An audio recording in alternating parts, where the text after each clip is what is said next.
Bonjour les enfants, en route pour une nouvelle histoire avec Sam le pompier. Une visite à la caserne.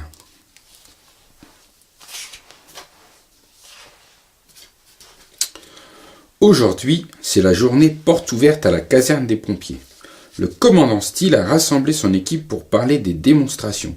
Cette journée sera un succès. Les habitants de Pont-à-Pendy vont venir voir ce que nous faisons. Et moi, je vais présenter les démonstrations. Les enfants sont tout excités de visiter la caserne. Je veux voir Radar en action. C'est un chien tellement intelligent, dit Sarah. Moi j'ai envie de m'asseoir dans Jupiter, ajoute Mathieu. Quoi ? Moi je veux conduire Jupiter, éteindre un feu et monter à la grande échelle, s'exclame Nicolas. On aura juste le droit de voir, pas de toucher, répond Marie en riant. Le commandant Steele est heureux d'accueillir tout le monde. Bienvenue à tous. Nous allons vous faire découvrir notre caserne et surtout ce qu'est le métier de pompier. Pour commencer, Julie va vous faire une démonstration d'une descente en rappel depuis le haut de la tour d'entraînement.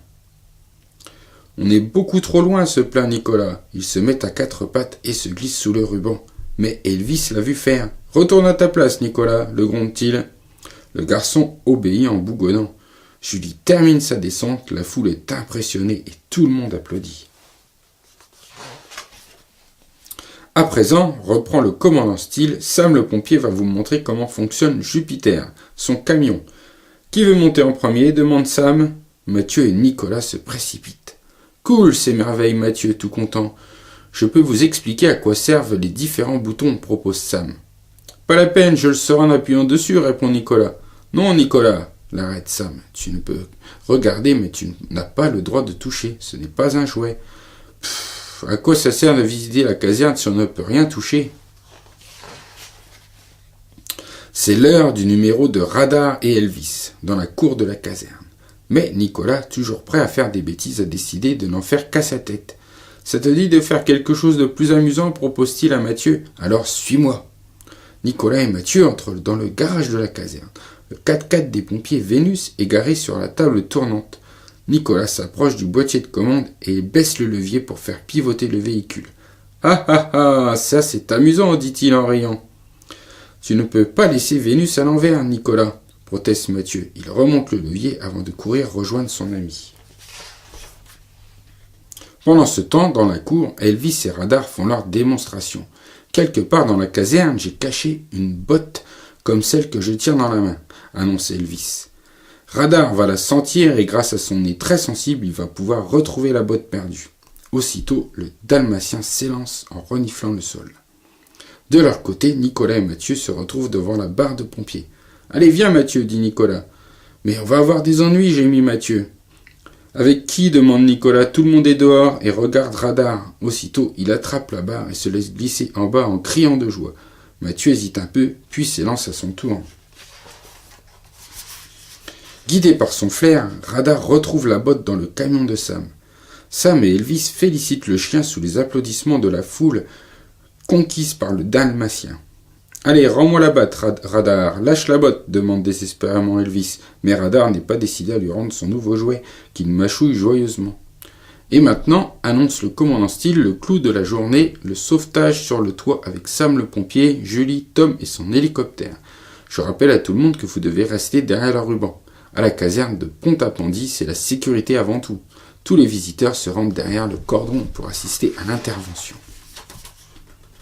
Continuant son exploration de la caserne, Nicolas entraîne Mathieu dans le bureau du commandant Steele. Mathieu n'est pas très rassuré.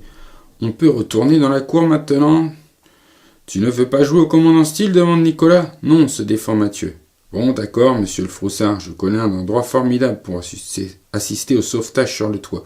Tu veux que je te montre ?» Mathieu suit Nicolas et les deux enfants se retrouvent derrière la caserne. « Quoi, tout là-haut ?»« Oui, c'est idiot de rester derrière le ruban, on rate le plus important. » Assis sur le toit du bâtiment, les deux garçons assistent à l'intervention de Sam et de ses collègues. Mathieu a tellement peur qu'il ne peut plus bouger. Tout à coup, l'hélicoptère arrive et le vent déséquilibre Mathieu. Il bascule en arrière, mais Nicolas l'attrape par la jambe pour l'empêcher de tomber. « Tiens bon, Mathieu, au secours !» hurle Nicolas. Alerté par les cris, Radar se met à aboyer si fort que Julie comprend qu'il y a un problème et prévient le commandant. « Urgence absolue, on a 2 enfants sur le toit !» s'écrie le commandant. Et ils ont des problèmes, ajoutait Elvis. On va avoir besoin dans l'échelle de Jupiter. La maman de Nicolas et de Mathieu sont effrayées. La situation des enfants est dangereuse. Ils ne vont pas tenir longtemps dans cette position. Elles se rapprochent l'une de l'autre pour se soutenir. Mais Sam est déjà en action pour sauver les deux garçons. Grâce à la grande échelle, il rejoint les enfants et les rassure. « Tout va bien, on va vite, faut redescendre. Tenez bon !» Sam fait signe à Tom de venir. L'hélicoptère se rapproche et fait descendre le harnais qui va permettre de secourir les garçons. Mathieu est évacué en premier, puis c'est au tour de Nicolas de descendre du toit, accroché au harnais de Sam. De retour sur la terre, les deux garçons ont honte de leur comportement. « Pardon, dit Mathieu, c'était mon idée à vous, Nicolas. J'ai pensé qu'on verrait mieux le sauvetage en allant sur le toit. »« Finalement, c'est vous qu'on a sauvé, gronde Sam. Voilà pourquoi on avait mis un ruban, explique le commandant. Les casernes de pompiers peuvent être dangereuses pour les enfants. » Le calme est revenu à la caserne. Tous les visiteurs sont rentrés chez eux. « Bravo, monsieur !» s'exclame Sam. « Cette journée porte ouverte a été un grand succès. Le commandant est ravi. » Toujours en train de mordiller sa botte, Radar entre dans la pièce. « Radar a bien abîmé cette botte. Je me demande à qui elle est, s'interroge le commandant Steele. Julie s'approche du chien et attrape la chaussure. « C'est la vôtre, monsieur, dit-elle, gênée. » En entendant ça, le commandant s'étouffe avec son café. « Comment, c'est ma botte toute neuve. »« Mais qui... Portillon, hurle-t-il. « Ah, désolé, Elvis vient de partir en courant, lui répond Sam en souriant. Et voilà.